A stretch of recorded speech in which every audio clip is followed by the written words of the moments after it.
Hi friends, అందరికీ నమస్కారం. హంసవేణి గట్టి యూట్యూబ్ ఛానల్కి వెల్కమ్. ఇంతవరకు ఎవరైనా నా ఛానల్ని సబ్స్క్రైబ్ చేసుకోకపోతే please subscribe my channel friends.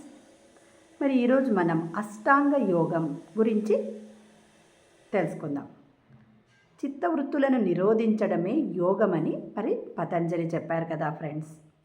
యమ నియమ ఆసన ప్రాణాయామ ప్రత్యాహార ధారణ ధ్యాన సమాధి అనే 8 అంగాలను పతంజలి వివరించాడు. అంటే అష్టాంగము అంటే 8 కదా ఫ్రెండ్స్, అందుకనే అష్టాంగము అని పేరు వచ్చింది. దీన్ని చక్కగా మనకి పతంజలి మహర్షి వివరించారు. దాంట్లో ఉన్నవి ఏమిటి అంటే ఆసన ప్రాణాయామ ప్రత్యాహార ధారణ ధ్యాన సమాధి. ఈ 8 అంగాలు కలిగిన యోగ సాధనను అష్టాంగ యోగం అంటారు. వాటిలో మొదటి 5 ఏమి బహిరంగ సాధనలు, అంటే మనము బహిర్ముఖంగా చేసేవి బయట. మిగిలిన 3 అంతరంగ సాధనలు, అంటే అంతరంగంలో చేసేవన్నమాట. యమనియమాలు సాధకులకు నైతిక క్రమశిక్షణ చేకూర్చితే, ఆసన ప్రాణాయామాలు సాధకుల శరీర ఆరోగ్యాన్ని మెరుగుపరుస్తాయి.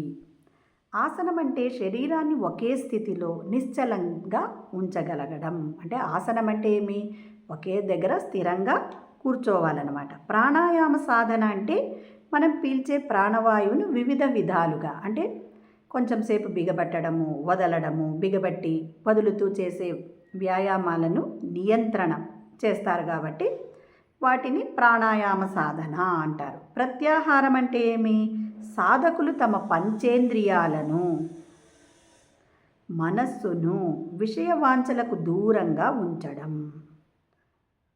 సాధకులు భృకుటి అంటే కనుబొమ్మల మధ్య ప్రాంతాన్ని, అంటే ఇక్కడ ప్రాంతాన్ని లేదా నాసికాగ్రం చివర ప్రాంతాన్ని గమనించడాన్ని ధారణ అని అంటారు ఫ్రెండ్స్. మనస్సును నిరంతరము ఒకే విషయం మీద లగ్నం చేస్తే దానినే ధ్యానము అని పిలుస్తారు. ధ్యానం కూడా ఆగిపోయి ఆత్మ మనము ధ్యానం చేసే విషయము అన్నీ ఈ 2 ఒకటైపోయే దశనే ఏమంటారు అంటే సమాధి స్థితి.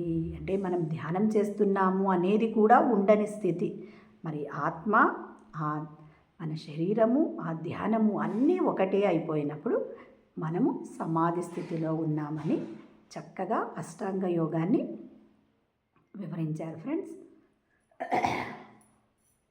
మరి ధ్యానం ఎలా చేయాలి? చక్కగా సుఖాసనంలో కూర్చోవాలి. పైన కూర్చున్న వాళ్ళైతే కాళ్ళు 2 క్రాస్ చేసుకోవాలి. మరి సుఖాసనంలో కూర్చొని కళ్ళు 2 సుతారంగా మూసుకొని మన సహజమైన శ్వాసను గమనించడమే ధ్యానం ఫ్రెండ్స్. మరి అంటే సహజమైన శ్వాసను అంటే మనం తీసుకున్న గాలి పోతున్న గాలి. అంటే ఇప్పుడు ఎలా అది దాన్ని, అంటే ఇప్పుడు నేను మాట్లాడుతూ ఉన్నా అది జరుగుతాను, తింటూ ఉన్నా జరుగుతుంది, నడుస్తూ ఉన్నా జరుగుతుంది.